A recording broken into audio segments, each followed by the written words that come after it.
It just seems like the most blatant conflict of interest that someone working at the FDA or the CDC or standing next to the president could literally have financial interests in recommending something, in recommending a course of action, which is what we're seeing.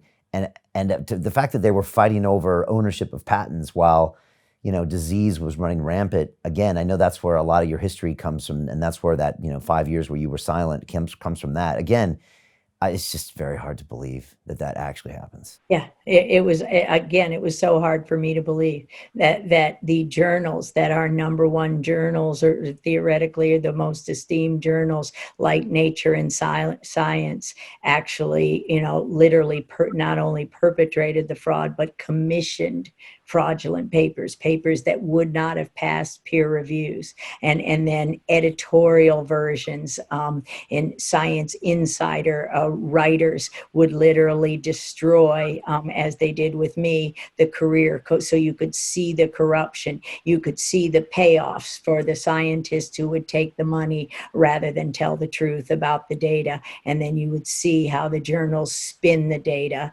which is why I call, these journals, it's basically propaganda masquerading as science. So I do wear a mask, but it's a mask from New Orleans Mardi Gras across my eyes, like the Lone Ranger. So, because it's propaganda masquerading as science. And it's not the fault of the scientists. They write the papers.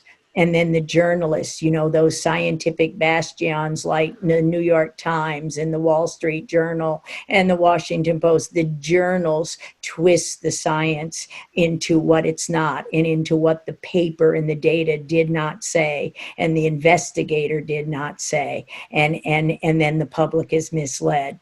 In fact, a paper that comes to mind most recently, last fall, a big paper by actually a Nobel laureate was part of the people commenting to the Washington Post here in the United States. And it's the whole idea that measles causes amnesia.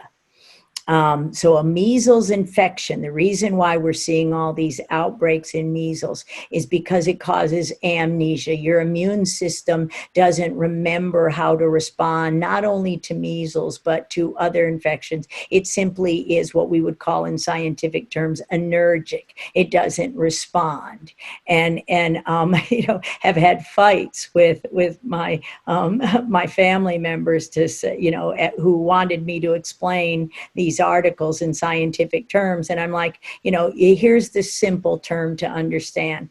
Natural measles infection your body doesn't develop amnesia. I'm immune for life from my natural measles infection. I will never transmit the virus when I'm exposed. I never know I'm exposed. I have lifelong protection. And oh, by the way, we found that natural childhood infection actually prevents against the development of breast cancer. So when 1 in 2 American women have breast cancer, none of my immediate family members or anybody has breast cancer in my family of at least 10 women. Because you weren't And vaccinated. so, You weren't vaccinated for measles. no, I wasn't vaccinated Right. from anything except polio sugar cube when I was 5 years old, and my brain and detox had been developed. I at least developed my liver and kidneys. So what was this paper really saying? The measles vaccination was introduced in 1963. So most of the people in the study were vaccinated. So they weren't immune. So what I say to my brother, so the amnesia, I say, is you can't forget what you never knew. Those vaccines have not developed memory immune responses, or you wouldn't need all the boosters. One infection would do. Can we make vaccines that would be delivered and formulated such that we could develop a natural and lasting immune response as if to a natural infection? Absolutely, we can. And it would cost pennies on the dollars, and we have all of the reagents and ingredients to do it right now in the case of COVID-19. But those aren't, the vaccine strategies that are allowed to be done scientifically, not only in the US, but worldwide. Those experiments can't be done. We've made those proposals. We don't work for major pharmaceutical companies. We work for small companies, and it'll never be done because the funding went to the people with conflicts of interest. And the lack of liability means that this will just continue because there's Correct. never repercussions for it. Now, if there was liability, then a company might say, wow, I'm going to take a $100 billion hit, and they might take it, and then they would have to potentially change their ways.